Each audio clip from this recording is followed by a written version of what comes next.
عمركم اتعاملتوا مع حد وفجأة سابكم؟ في ناس تتعامل معاها تبقى ملهاش في الخناق ولا صوت العالي ولا الزعيق، طلباتها قليلة، بتتجنب المواجهة، بس فجأة تلاقيه سابك وتقول لنفسك هو اتغير ليه؟ ازاي سابني؟ وترمي اللوم عليه. النهارده هنتكلم عن الستيدينس، نمط الشخصية الثابت. هو نمط عنده low assertiveness يعني هادي، و people oriented يعني موجه أكتر للعلاقات. النمط الثابت فريد جدا، جهازه النفسي مبرمج على تقليل التوتر والحفاظ على السلام ومنع الصدام، مش لأنه ضعيف لكن لأن الجهاز العصبي حساس جدا للتوتر. علميا النمط الثابت عنده نشاط أعلى بكتير جدا من باقي الأنماط في الباراسمباثيك نيرفس سيستم أو الجهاز العصبي اللاودي، اللي هو الجزء المسؤول عن الهدوء والراحة في الجهاز العصبي. عشان كده الصوت العالي مرهق جدا ليه، والمواجهة المفاجئة بتعمله شلل، والضغط المستمر بيستنزف طاقته، فبيختار يسكت. لكن سكوته مش تجاهل، هو آلية حماية لنفسه ولجهازه العصبي. النمط الثابت عنده حاجة نادرة جدا، ذاكرة انفعالية طويلة، يفتكر الجروح والأحاسيس ونبرة الصوت حتى لو عدى عليهم وقت.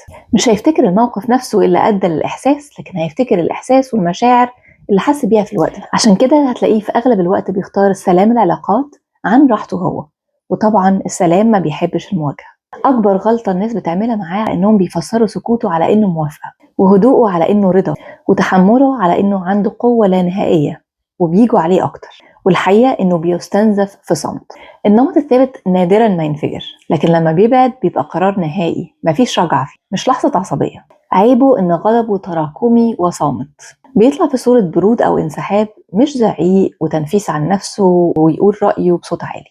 وده سبب جملة ده بعد فجأة، لكن في الحقيقة هو بيتألم من زمان. معظم الوقت هتلاقي إن النمط الثابت بينجذب لا شعوريا للنمط المسيطر، لأن النمط المسيطر بيديله إحساس بالأمان الخارجي. لكن لو العلاقة دي من غير وعي، الثابت بيستنزف والمسيطر بيتمادى وبيستحلاها، وتبقى علاقة توكسيك وغير متوازنة. النمط الثابت بيعرف يحط حدود داخلية، لكن صعب عليه إنه يقولها غير لما يجيب آخره خالص. لو في حياتك شخصية نمط ثابت، هتبقى من أحلى الشخصيات اللي ممكن تتعامل معاها، عطاؤه لا حدود له.